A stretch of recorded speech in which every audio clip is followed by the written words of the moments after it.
ہم نے قرآن مجید کی کچھ آیات آج سنی ہیں.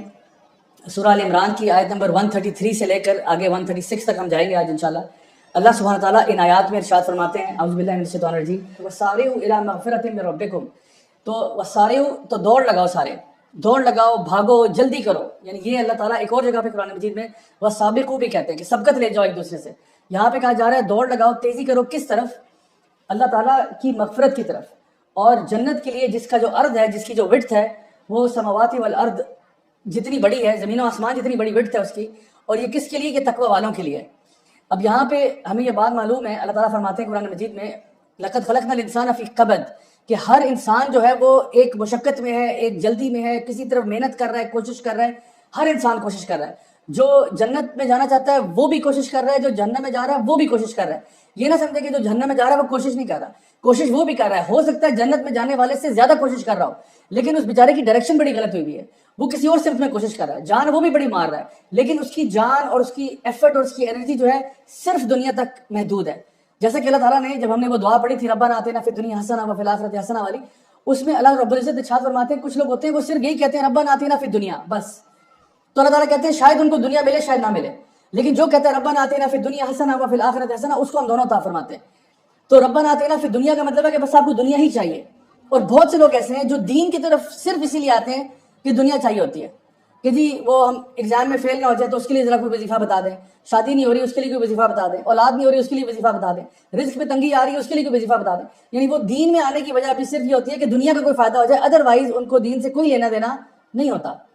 تو اللہ رب العزت یہاں ارشاد فرماتے ہیں کہ دوڑ لگانی ہے تو ضرور لگاؤ، لیکن مغفرت کے لیے دوڑ لگاؤ، اللہ سے معافی مانگنے کے لیے دوڑ لگاؤ، اور جنت کے لیے دوڑ لگاؤ، کیونکہ وہ کوئی چیز ہے جو کہ ورتھ ہے، اس کی کوئی ویلیو ہے.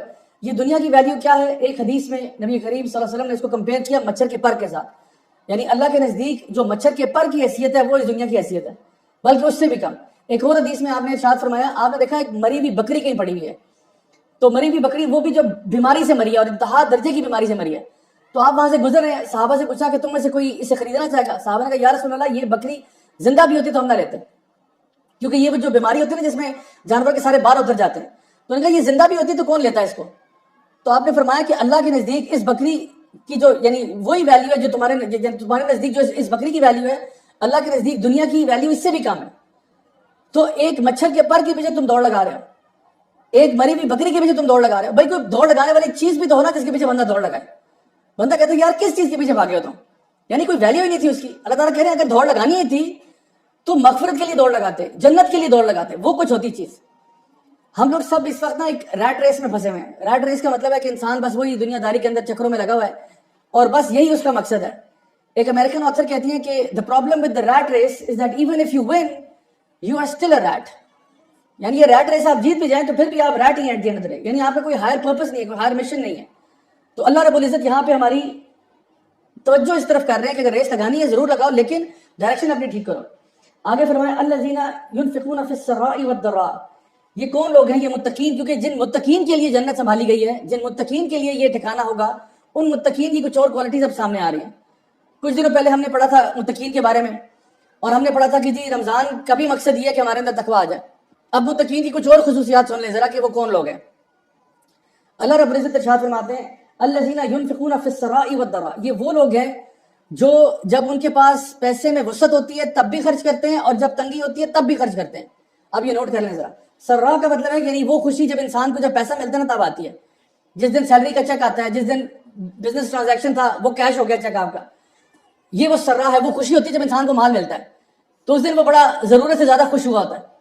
تو اللہ تعالیٰ فرماتے ہیں یہ اس میں بھی خرچ کرتے ہیں والضراء، اور جب ان کے اوپر تنگی آتی ہے، مشکل آتی ہے، پریشانی آتی ہے تب بھی خرچ کرتے ہیں. یہ ان کی بڑی خاص کوالٹی ہے، کیونکہ یہ لوگ جانتے ہیں کہ مال خرچ کرنے سے کم نہیں ہوگا. نبی کریم صلی اللہ علیہ وسلم کی حدیث ہے کہ صدقہ کرنے سے مال کم نہیں ہوتا. نبی کریم صلی اللہ علیہ وسلم کی حدیث ہے، آپ نے فرمایا کہ گناہ کر کے توبہ کرنے والا ایسا ہی ہے جیسے اس نے گناہ کیا ہی نہیں ہے.